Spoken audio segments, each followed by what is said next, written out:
Making of the 6 pieces gown with stylish yoke and a sequence design on it. This video is the second part. This first part is the drafting part of it. I've uploaded that. If you haven't watched that, join me on it. Here is the center front and the side front, 2 pieces of it. Then at down part of this, the center front, I mark 10 inches flare, connect it the line straight to the waist, do the same thing to the side front. I came out there by 1 inch, okay? Then two sides, 5 inch flare. Then I have to connect both lines just together. Before cutting it out, I have to mark the same allowance there. You can see the 2 sides, and there you can see the center front for the front bodies, and here is the yoke. Let's move over to the back bodies.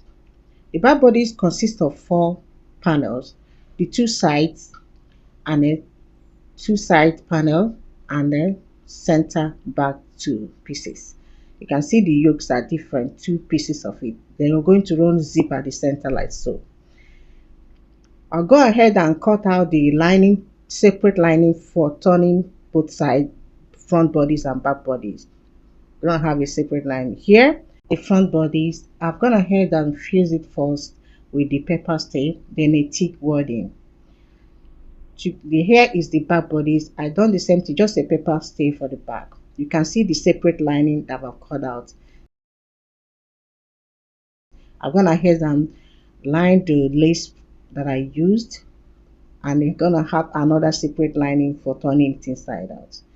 Here is how I join this thing together. Placing the right side facing the right side of it with 1/2 inch seam allowance, and sew it down to the hem side. That's the flare. You can see the padded part of it, very neat finishing. But I would like to show you what I do and how I do this neat finishing for inside of my padding whenever I'm padding a bustier. First, I placed an hemming gum there. You see what I'm holding is an estay. It has a gluing part of it. I placed that one underneath. Use my tailor's ham and very hot iron very well. For a neat finishing, this is how I prepared a bustier whenever I'm making it for neat finishing. You can see the inside of it. When I'm done with that, outside everything is neat finishing. The seam allowance will lie down flat like so. I've gone ahead. This is how I'm joining the two together, the yoke part of it and the padded part of it. Mark out the center part of it, use a pin and hold it through and stitch it all through. That's what I'm showing you. Okay, when I'm done doing that, I'll go ahead and sew the lining part of it separately and use it to turn it inside out.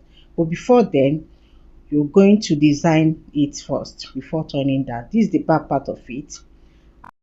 2 inches sequence and fold it like so. I want you to watch as I'm showing you, and stitch the 2 side strap. Okay, this is how I place the strap and press it down and stitch it at this part of the yoke, in between the yoke and the padded part. Okay, this is how I lay it then. Before then, I use it to turn it inside out, stitch the both side, and we're done for the front. You can see the back part of the lining. I did the same thing, and before I turn it inside out, I use that sequence design.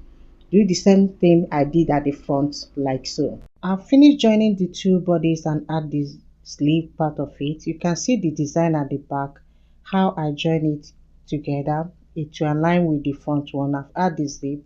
I appreciate your time. I'll see you on my next post. I'm still making handmade. Bye bye for now.